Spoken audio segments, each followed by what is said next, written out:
I mean, it's gonna be really hard, especially seeing as how anxious I am. I mean, I know you can't tell, but I'm shaking right now with how nervous I am. I can keep it in very well. But yeah, no, it's not. You're not the problem. Like, performing in front of an audience isn't bad. I've performed for you people before. It's just that my family threatened to come here and surprise me and support me tonight. And I know what you're thinking, like, Felix, having my family there would be great. They'd help me out and I'd be encouraged. And no, having your family here would be great. Okay, let me tell you what it'd be like. Let me give you a rundown, like, the possible scenario. This is one of many, actually. This is just a small chance. And this is, like, not even worst case. If the Jovel Avalar clan showed up to GSMST for improv, like, stand-up night. So, first of all, my mom would already be gone, okay? She'd be disappointed that every punchline wasn't about the church or community service. And I get home and I check my voicemail and she'd be like, "Yo, Papa, hey, Mom, calm down. Like, that's not appropriate." And she's like, "You don't love me enough." And everything always ends up being about why I don't love her enough. Like, I don't clean my room. "Oh, Felix, you don't love me enough. That's the problem." No, I just hate cleaning my room. Or I'm like thinking of going to college. I don't know anymore. Like, after I had to talk with my mom, she's like, "Oh, why are you leaving me? You don't love me enough." I'm like, "Mom, I need a higher education. Like, it's not, I love you, but I love making money and like being able to help you out in the future more." And then I shouldn't have said that because she caught on to that real quick. She's like, "You love something more than you love your mother? What is wrong with you, Felix? What is wrong with..." Honestly, like, I don't even talk to her anymore because I just feel guilty. It's like watching Marley and Me over and over and over and over. Oh, did I ruin the movie for somebody? He dies. He dies.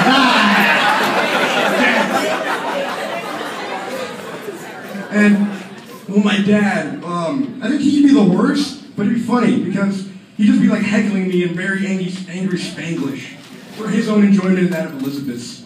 He'd be like, "Felix!" What? And I wouldn't know who it was. And I'd be like, "Oh, yeah, heckler." And he's just like, "You're great, suck. Son terrible." I don't know who you are and how you know so much about my academic record. Please step outside. And then my oldest sister, she'd be great. She'd be a great audience member. She'd sit down and she'd laugh at the jokes at the appropriate time, and she'd be quiet and keep to herself. But the problem is that she'd bring my 3 nephews. And I don't know, like, if you guys know 10-year-old, 8-year-old, and 6-year-old boys, but they are terrible things. I don't want to say people. They're not people. And then they'd be cute and all for like all of 5 minutes. They'd sit down and they'd look like little angels. And then they'd end up fighting about like who gets the privilege to bite through the cables here. Because they like to pretend that they're rabbits. And you think that's cute until they start eating grass and then vomit all over your room. And one of them, like I said, one of them's 10, and like, how do you think that's a good idea? Everyone's like past their cow phase at 7, so I mean, my nephew might have something wrong with his head. And then, honestly, I take back what I said about my dad. I don't think he'd be the worst. I think my second older sister would be the worst. Because she'd be too nice. She'd get here and be overly supportive. She'd be picking fights with people that were not laughing and just yelling obnoxiously nice things. I would not enjoy that at all. Because I can't deal with that kind of pressure. Like, she's telling you that I'm good, and then I'm not? Like, calm down, Joanna. Oh God, you guys know my sister's name now. But yeah. And the worst part, and I feel bad for you, is that they all look like me. Like, imagine a group of 7 people with this face and just appropriate hair. My dad has a bald spot, and my mom has like graying hair, and then my sister has like the Skrillex going on. I don't even know. But yeah, like, and they all have the same awesome facial hair. Thank you. Amazing, I know. But yeah, like, I really wouldn't like it because they draw attention to themselves. And that's something I don't think that you should do in public. And I know that the place I encounter this the most is the Metro Atlanta Rapid Transit Authority, or as some of you like to call it, the MARTA. That is where people love to draw attention to themselves. themselves, regardless of how they do it. So a couple weeks ago, we're celebrating my friend's birthday, and we go out and we take the MARTA there because no one wants to drive to like the middle of nowhere in downtown Atlanta because it's like 17 one-way streets going like this in all directions. So we decided to take the train there, and the ride there is fine. We see, I guess, normal people, like as normal as you can find on a rapid transit authority. But on the way back, it's really just when they say the freaks come out at night, they're not lying. They are not lying. We get on at 5 points because we had to, switch from the east to the north. And there we see what I saw at least was a cyclist, and I was like, please don't let this guy get on the train. Just please. Someone deflate his tires, kick him. I don't care what you're having. Keep him off the train. Because I knew the first thing that was gonna happen is that he'd try to just like get in there first because he has a bike, and like that makes him more special. And that's exactly what happened. Me and my friends get on the train, and then this guy, I guess like just didn't notice, and he had to get on late. And he's still trying to get in, and there's people just like, it looks like a Japanese rail car, just everyone's like this. And then this guy's like, excuse me, I have a bike. And like, yeah, we can tell you have a bike. And he's wearing like 3-inch long like biker shorts and like something like skin tight. And I'm like, yeah, we can tell you have a bike, buddy. And he's still trying to get in, like, this guy will not take a hint. Some guy's like, buddy, calm down. And he's like, no, I have a bike. That doesn't make you get on any quicker. So, I mean, eventually he did get on, but it's like, I didn't know bikes were this big because it was touching all of 30 different people. And I swear I had like a pedal in my butt. Like, I did not enjoy that train ride back. And the worst part is that this guy, he got off at the next stop. And it was the same song and dance at the next stop. So it's like, oh, the next stop is Midtown. And I'm like, oh, thank God, this guy might get off, right? And then that was like the worst thing I could have said because that's exactly what he did.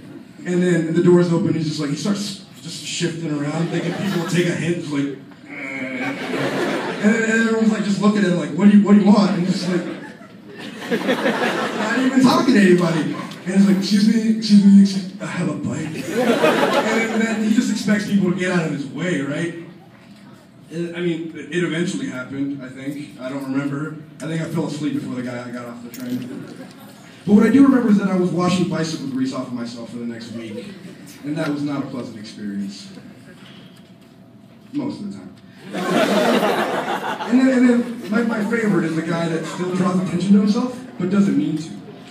So one time, I think this was a very long time ago, this is back when I was still scared of public transportation. I had become jaded,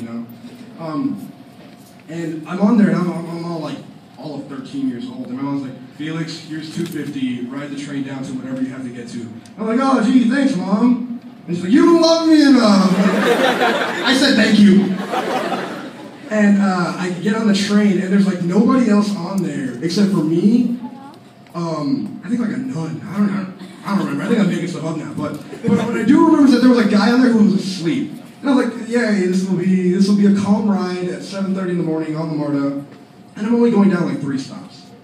And it happens again. Someone draws attention to themselves on the MARTA. And it wasn't a nun. It was a guy who was asleep.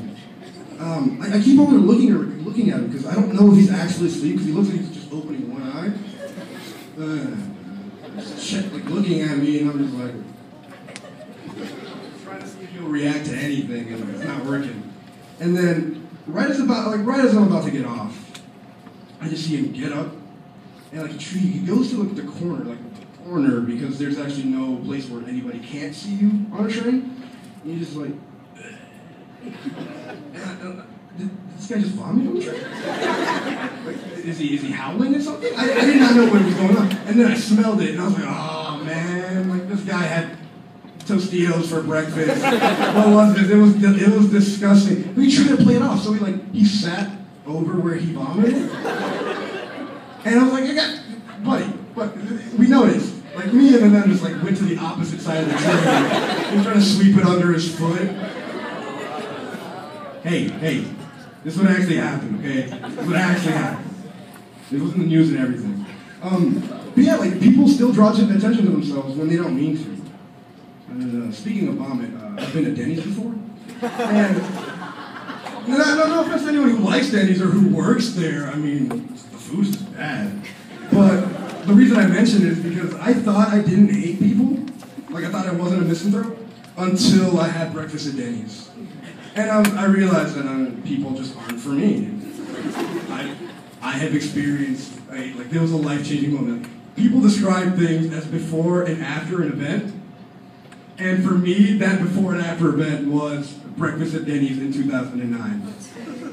So I get there, and it's me and my friends. I spend the night over at one of my friends' house, and we're a weird group of little children. It was like one of us, I don't even know, one of us was like in crutches. I know I was shorter and more rotund, so it was just like they brought a basketball with them. But I mean, we were the most normal people there. That's the sad part. Like you get there and you're just like, I don't know if I want to eat in public with you guys. But then you get there and there's a guy with like 7 plates of bacon, and he's just like huddled over them like, what? Like, overly protective of his favorite breakfast meat. And then we start talking because, you know, that's how you try to break the air at a very, very, very terrible place. The conversations were just really typical 14-year-old boyfriend. Like, I'm 14, this is funny. So it was a bunch of just fart jokes, a bunch of yo mama jokes, and like eventually we start being really loud. And I didn't really we start drawing attention to ourselves in public. And this mom notices this, and she has her 3 kids. Well, 3 kids. Once again, they're 10-year-old boys. And they hear us talking about farts, and they're going through that phase where like everything is funny, like and farts especially, and like all of that and everything of that nature was just hilarious. And then they stop paying attention to whatever she was doing, and they start listening to our conversations, and we're just telling the worst jokes. Like I would go back and just slap myself, just, stop, get out of here with that. But these kids just like, they love it, they're eating it up, and then we noticed that we're just like, let's make more terrible jokes. Yeah, because we've never had an audience before. And yeah, you guys aren't my first audience, those guys were. Sorry that they took the honor from you. But yeah, their mom gets really mad at us, and she's like, you guys are terrible influences on my children. And it's like, oh, I'm 14, what do you expect? Like, I'm not Gandhi. You want your children to be like non-violent and straight-A students, please don't bring them to Denny's at 7:30 in the morning. Like, they should be studying at home. You should be making them breakfast. And that didn't work out. And like she was offended that, you know, we didn't stop even after she asked us because her kids thought we were cooler than she was. I think that was the issue, I'm not sure, but I think we were cooler than she was. And really, I mean, I guess the moral of that story is, and what I learned from this lady was, you know, just to not let the small things get at you. I know Brian talked about that in this set, where like the seniors cut him, the upperclassmen cut him, and he didn't know what to do. Like I know I follow that. That's a life lesson now. Like, if you cut me, you will get food before me. Like, there is no ifs, ands, or buts about it. Hey, you had the idea. I didn't think of that one. Go right ahead. And I mean, this topic has been done to death before. Like, I know a very famous comedian had on his show when keeping it real goes wrong, and that's exactly what the situation is. Like, someone will slight you, like someone will step on your shoe, and you have to go through like 2 situations in your mind. You're just like, okay, now I need to buy new shoes, or I fight this guy. It's like, whoa, brain, whoa, calm down. Like, that is not the appropriate response to this situation. It's just like, you stepped on my shoe, sock him in the mouth. No, please, stop. And you can't help it because it's a matter of pride.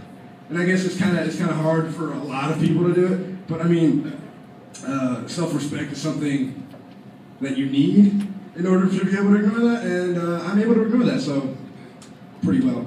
So another one of the small things, I guess, that would have gotten to me had I not learned this lesson from this lady at Denny's was the fact that I was put on right before the intermission. And I know to most people that wouldn't mean anything, but to me it's just like, this guy is so bad, we need a break after him. And the intermission is probably going to be longer now because it's like, people need to recover. People's ears just need to be listening to something that's not this guy. And I know I would be mad, and I probably would have picked a fight with Angela, and I don't know where she is right now, but she knows where she's at. She knows that I'm going to get her. She knows.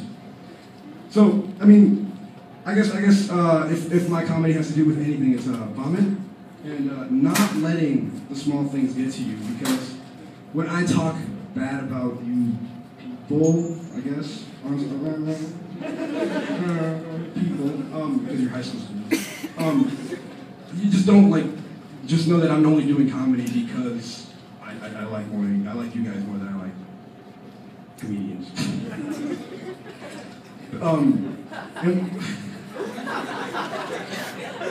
And I mean, it's kind of sad because Brian came up here earlier and it's like, there's a lot of similarities between what he had to say about comedy and how I feel about it. Because he's right, you're not born into like wanting to become a comedian. Like you just have to be broken down and just like tired of everything until like the point where you start making fun of it. Because I know like at 18 I didn't think I was going to be doing this, but I am. And I know that looking back, that was a lot of bad decisions that led to this moment. Yeah, you want to be up here? No, you don't. You don't know what I've been through. You don't know what it took to get up here. Okay, have you ever been mauled by a possum before? Exactly. You want to perform? Go do some stuff. Learn a bit about yourself. Cry a lot. And I mean a lot. Like, I don't think I'm able to cry anymore, but obviously I can sweat. So yeah, doing comedy's not hard at all. It's hard on you, but it's not hard to do. Yeah, it rhymed. Left out with some hashtag bars. If that's the lesson of the night too. I think that's all for me. Thank you. We love you!